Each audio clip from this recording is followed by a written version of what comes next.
Hi, my name's Daria Merritt. I did my service learning at the USO of Jacksonville. The Jacksonville USO is located at 9 Talman Street in Jacksonville, North Carolina. This organization is really unique. Years ago, it was to be closed due to funding issues, but the locals of Jacksonville decided to keep it up and running because it offered a safe place for the Marines and sailors to go instead of hanging out at bars. This organization is not funded or affiliated with the USO of North Carolina. It is strictly funded through donations from the locals and through corporations out in town. One of their biggest supporters are the Mission Barbecue restaurant. They provide free food. Anytime the USO calls, they're there. There's also other restaurants that do that here in Jacksonville. The USO of North Carolina, the only affiliation that they have with the Jacksonville USO is they will sometimes come in and provide training, and if the USO of Jacksonville calls and says we need help with certain events, the USO of North Carolina will provide help, but they do not provide any funding whatsoever.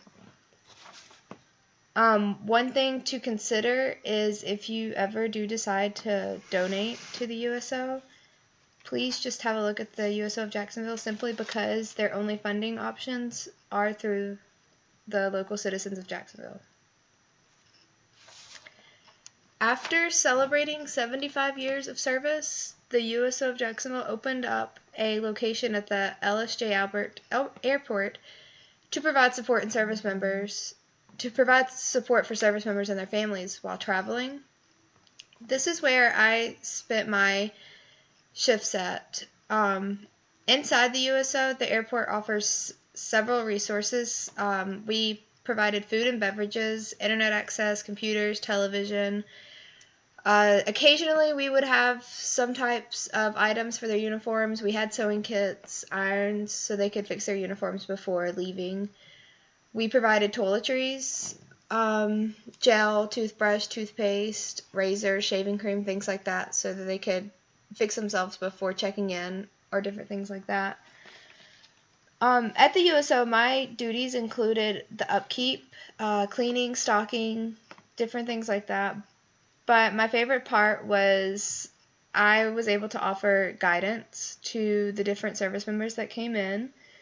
They would come in with questions on where do I go to check in. Most of them were going to MCT or IOS school, and they had no idea where to go or what to do.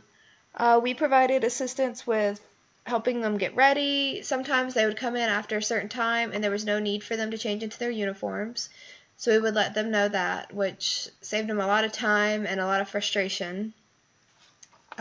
Sometimes we would have guys that were leaving or graduating from MCT or IOS, and they were going off to MOS school. They didn't really know how the airport operated. Most of them, this is their first time leaving home. We were able to help them adjust to the airport, figure out which flight they're on, what time it leaves. We reminded them when their flights took off, because sometimes they would fall asleep inside the USO. We also provided assistance to family members. We would get groups of families who would come in with small children. We would try to help keep them occupied, take some of the stress off the parents. We provided toys, food, coloring books, and just played with the kids. And that way the parents could just rest and not have that stress while traveling. There were some service members there that wanted to just have conversations. They just needed someone to listen to them, someone to talk to. A lot of them, the ones fresh out of boot camp going to MCT and IOS school, hadn't really had a real conversation outside of the Marine Corps or the Navy and things like that, and they just really did not know how to speak to someone. And so we were there to just listen to them and provide that conversation and that comfort, and it made them feel like they were in the real world.